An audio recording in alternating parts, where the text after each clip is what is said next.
नमस्कार दोस्तों, political science with आशीष में आपका स्वागत है।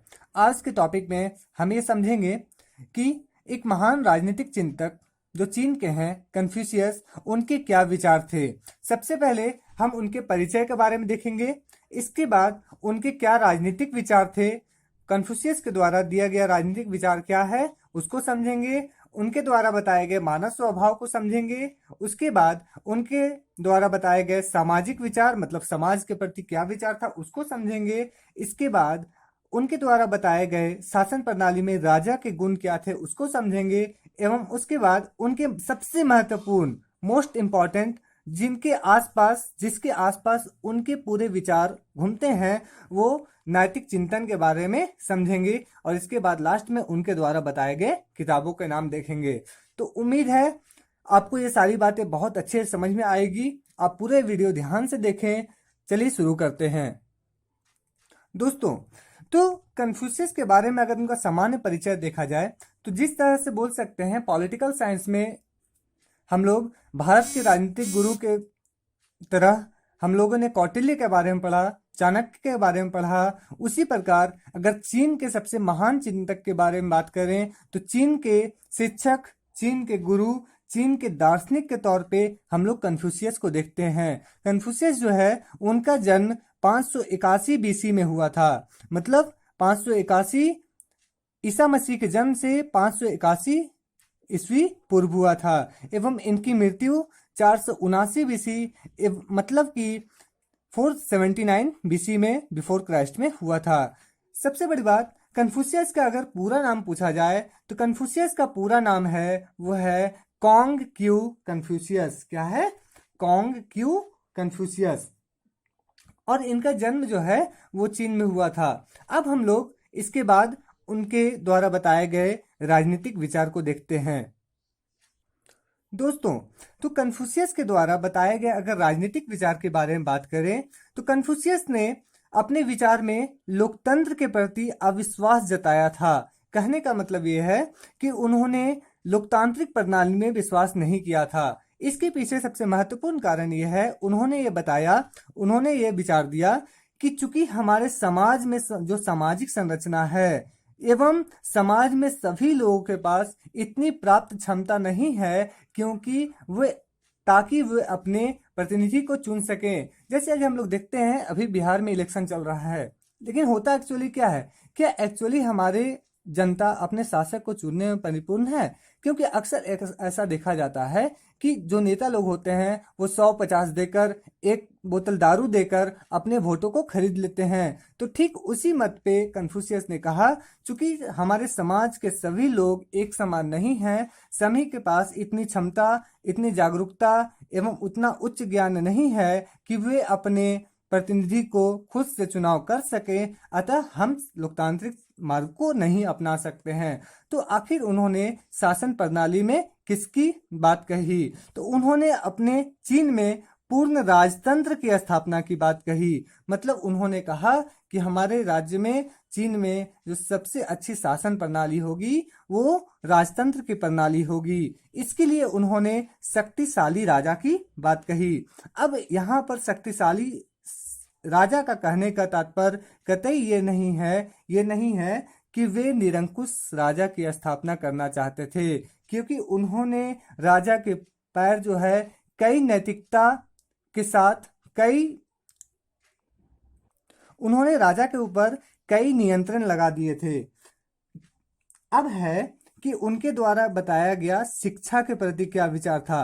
कन्फ्यूशियस अपने समाज को असमान मानते हुए वे मानते थे कि समाज में सभी लोग एक समान नहीं हैं, लेकिन फिर भी उन्होंने शिक्षा को सभी के लिए खोल रखा था। उनका ये कहना था कि शिक्षा का अधिकार समाज के हर वर्ग को आवश्यक रूप से प्राप्त होने चाहिए। तो इस तरह से कुल मिलाकर कन्फ्यूशियस के बारे में बता सकते हैं कि कन्फ्यूशियस एक ऐसे दार्शनिक थे, एक ऐसे चीनी दार्शनिक थे जिन्होंने अपने विचार राजनीति के प्रति ये रखा कि हमारे देश में जो शासन की प्रणाली है वे राजतंत्रीय प्रणाली सबसे अच्छी है एवं हम लोकतांत्रिक प्रणाली को अपना नहीं सकते हैं, क्योंकि हमारे देश की जो जनता है उसमें प्राप्त योग्यता नहीं है कि वे अपने प्रतिनिधि का चुनाव खुद से कर सके।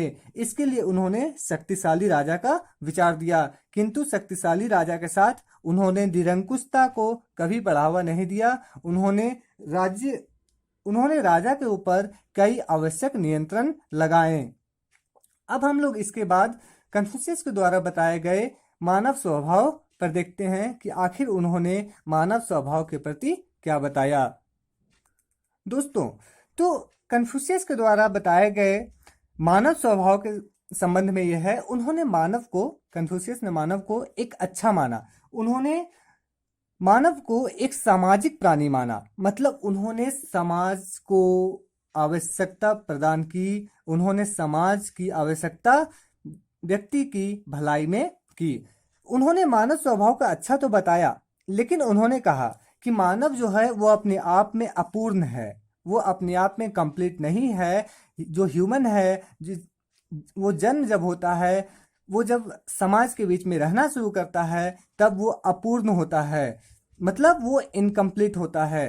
तो उन्होंने बताया, कन्फ्यूशियस ने विचार दिया कि मानव चूंकि अपूर्ण होता है, तो आखिर इसे पूर्ण कैसे बनाया जाए, मतलब उसमें उच्च नैतिकता के साथ, उसमें उच्च विचार, उसमें मतलब मानव को पूरा कंप्लीट कैसे बनाया जाए। इसके लिए उन्होंने प्रशिक्षण का नाम बताया। उन्होंने बताया कि मानव जो अपूर्ण है, उसे प्रशिक्षित कर, उसे ट्रेनिंग देकर हम उसे पूर्ण कंप्लीट बना सकते हैं। तो आखिर उनका प्रशिक्षण का मतलब क्या था, ध्यान से देखिएगा, ये बहुत इंपॉर्टेंट है। क्योंकि उन्होंने बताया कि प्रशिक्षण का मतलब यह है कि मानव के अंदर जो नैतिकता की विकास नहीं हुई है, हमें मानव के अंदर प्रशिक्षण प्रदान कर, उसे ट्रेनिंग देकर, उसके जीवन में अच्छी चीज़ों को सिखाकर हम उसे अच्छी नैतिक प्राणी बना सकते हैं। और जब मनुष्य के अंदर अच्छी नैतिकता की भावना विकसित हो जाएगी, जब उसमें नैतिकता कूट कूट के भर जाएगी, तब वो पूर्ण व्यक्ति बन जाएगा। कुल मिलाके कन्फ्यूशियस ने मानव स्वभाव के बारे में ये बताया कि मानव जो है वो अच्छा प्राणी है, उसके स्वभाव अच्छे होते हैं। उन्होंने मानव को अपूर्ण माना और उन्होंने बताया इस अपूर्णता को पूर्ण करने के लिए हमें प्रशिक्षण की आवश्यकता है।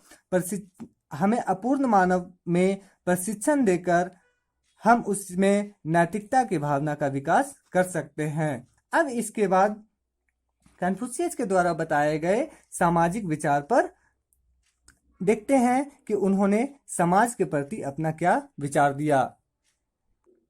दोस्तों, तो कन्फ्यूशियस के द्वारा जो सामाजिक विचार दिया गया, सबसे पहली बात, उन्होंने सामाजिक समानता को स्वीकार नहीं किया। उन्होंने ये बताया, कन्फ्यूशियस ने यह बताया कि हमारा समाज में हर एक प्राणी एक दूसरे के एकदम इक्वल नहीं है, क्योंकि हर किसी में एक जैसा भावना, एक जैसा योग्यता, एक जैसी शिक्षा, एक जैसी नैतिकता नहीं है। इसलिए हम समाज के हर व्यक्ति को एक समान नहीं मान सकते हैं। अतः हम ये कह सकते हैं कि उन्होंने सामाजिक असमानता को स्वीकारा है। साथ ही में तब उन्होंने बताया कि चूंकि समाज में असमानता है, तो इस तरह से समाज में 4 वर्णों का विकास किया जा सकता है।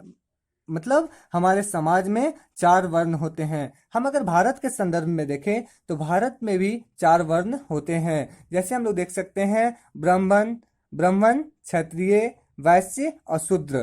तो उन्होंने क्या बताया, कन्फ्यूशियस ने यह बताया कि ये जो वर्ण का कॉन्सेप्ट है, ये अपने आप में कठोर नहीं हो सकता, इसे कठोर नहीं रखना है। कहने का मतलब यह है, उन्होंने बताया कि हम जो है, जब ये चारों वर्ण में एक जैसी शिक्षा के माध्यम से इसमें जब नैतिकता की भावना का विकास हो जाएगा, तब बाद में हम एकीकृत चीन की स्थापना करेंगे। जैसा कि आज आप लोग देख सकते हैं कि चीन में रेवोल्यूशन क्रांति हुई। चीन आज विश्व में एकीकृत चीन आज विश्व में एक उभरता हुआ सितारा के तौर पे है, जो महाशक्ति बनने के कगार पे है। तो हम यह कह सकते हैं कि कन्फ्यूशियस का ही वो आइडिया था जो आज चीन को महान बना रहा है, क्योंकि उन्होंने सामाजिक असमानता को स्वीकार करते हुए उन्होंने ये कहा कि हमें 4 वर्णों की जो बात है उसमें कठोरता नहीं लानी है, और इनमें जब शिक्षा के माध्यम से नैतिकता का विकास हो जाएगा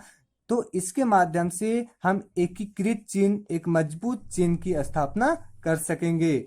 अब इसके बाद हम ये समझते हैं कि कन्फ्यूशियस ने अपने राजा के ऊपर कौन सारे गुण बताए, राजा के ऊपर मतलब उन्होंने राजा को लेकर अपना क्या विचार रखा। चलिए दोस्तों, तो कन्फ्यूशियस ने अपने राजा के संबंध में ये बताया कि राजा चूंकि उस देश का लीडर होता है, उस राज्य में सर्वोच्च शक्तिशाली नेता होता है, इसी पर निर्भर करता है कि राजा अगर हमारा अच्छा हो तभी हमारा देश अच्छा होगा।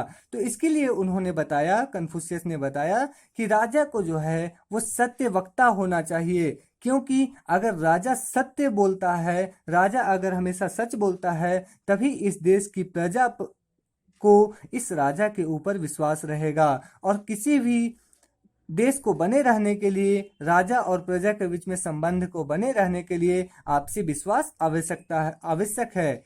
इसीलिए राजा को हमेशा सच बोलना चाहिए। दूसरी बात इन्होंने बताया कि राजा को हमेशा ईमानदार होना चाहिए। हम लोग कहते हैं ना, honesty is the best policy. ठीक इसी को कन्फ्यूशियस ने उस समय में लगभग 500 ईसा पूर्व में अपनी इस बात को राजा के लिए आवश्यक गुण के तौर पे बताया था। अब देखते हैं कि कन्फ्यूशियस ने राजा और प्रजा के बीच में क्या संबंध बताया। जैसे हम लोग देख सकते हैं, घर में एक माँ और बेटा, एक पिता और बेटा के बीच में जो रिश्ता होता है वो बहुत ही अनमोल रिश्ता होता है, जो कभी नहीं टूटने वाला रिश्ता होता है। तो कन्फ्यूशियस ने भी राजा और प्रजा के बीच में जो संबंध बताया वो पिता पुत्र की भांति बताया। मतलब उन्होंने बताया कि राजा को पिता के समान अपने प्रजा से व्यवहार करना चाहिए। मतलब जिस प्रकार एक पिता अपने बेटा से व्यवहार करता है, लगावपूर्ण व्यवहार, उसी तरह एक राजा को भी अपने प्रजा के साथ करना चाहिए, ताकि उस देश में एक सुसंगठित समाज का निर्माण हो सके। साथ ही में मैंने आपको बताया था कि कन्फ्यूशियस ने राजा के ऊपर उचित प्रबंध लगाए थे, उसमें उसे नियंत्रित किया था ताकि वो निरंकुश ना बन सके। इस प्रकार कन्फ्यूशियस ये कहते हैं कि राजा के द्वारा लिया गया हर निर्णय के पहले, मतलब राजा अगर कोई भी निर्णय ले, उस निर्णय को लेने से पहले उसे उस देश के विद्वान, उस देश के सम्मानित लोगों के द्वारा आवश्यक सलाह अवश्य रूप से लेनी चाहिए।